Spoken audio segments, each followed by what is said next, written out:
Você piscou e testemunhamos um marco no futebol. O futebol europeu, acostumado a ditar as regras, sentiu o impacto de uma derrota que demorará a ser superada. No Mundial de Clubes, em um confronto que geralmente serve de palco para os gigantes da Europa, um tempo sul-americano brilhou intensamente. Não foi uma vitória qualquer, mas um triunfo com autoridade.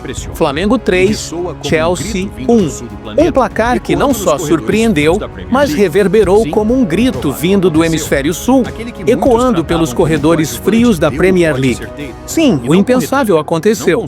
Aquele que muitos consideraram um coadjuvante deu o bote certo. Não com uma defesa fechada ou com sorte, mas com futebol ofensivo, com imposição, com a garra e a paixão que a frieza do futebol europeu muitas vezes parece esquecer.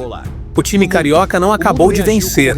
Ele desafiou narrativas, reescreveu manchetes e desfez o roteiro que já parecia escrito antes mesmo de a bola rolar. E o mundo? O mundo reagiu como se reage a grandes eventos. Com surpresa, com respeito, com incredulidade e, por que não, com uma ponta de vergonha alheia no continente europeu. Pouco depois do apito final, os portais de notícias globais explodiram.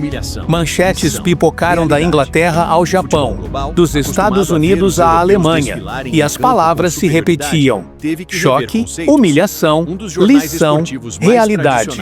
O futebol mundial, habituado a ver os europeus desfilarem sua superioridade em campo, foi forçado a rever seus conceitos. Um dos jornais esportivos mais renomados da Europa destacou: o futebol romântico venceu o futebol corporativo e venceu bonito. Outro, mais direto, resumiu: a arrogância tem preço, e hoje o preço foi 3 gols na rede. A imprensa brasileira, obviamente, foi ao delírio, mas o mais interessante foi observar veículos esportivos dos Estados Unidos e da Ásia, elogiando o estilo de jogo, a intensidade e a disciplina tática do Flamengo. Muitos comentaram como um clube sul-americano conseguiu se impor com tamanha maturidade, como se estivesse acostumado a esse tipo de palco, mesmo sendo sempre tratado como um azarão nesses torneios.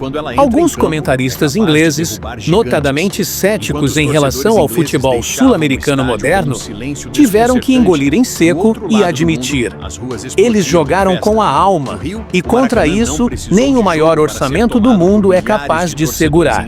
Talvez essa seja a grande lição. O futebol, apesar de sua globalização, ainda possui uma alma, e quando ela entra em campo, é capaz de derrubar os maiores gigantes. Enquanto os torcedores ingleses deixavam o estádio em um silêncio perturbador, do outro lado do mundo, as ruas explodiam em festa. No Rio, o Maracanã nem precisou de jogo para ser invadido por milhares de torcedores em êxtase. Era buzina, bandeira e lágrimas escorrendo pelo rosto de quem cresceu, ouvindo que os europeus eram inalcançáveis. Mas a celebração não se restringiu ao Brasil. Em Lisboa, Tóquio, Paris e em diversas cidades com comunidades brasileiras, a vitória se transformou em um carnaval fora de época. Camisas rubro-negras apareceram nas praças, bandeiras nas varandas, e vídeos circulavam de pessoas emocionadas diante do celular. Vídeos de reações viralizaram nas redes sociais.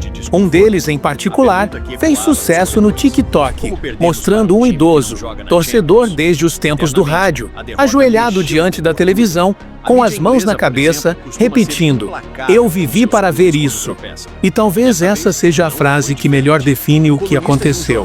Não foi apenas um jogo, foi um momento histórico, um divisor de águas, um lembrete de que o futebol é, acima de tudo, emoção.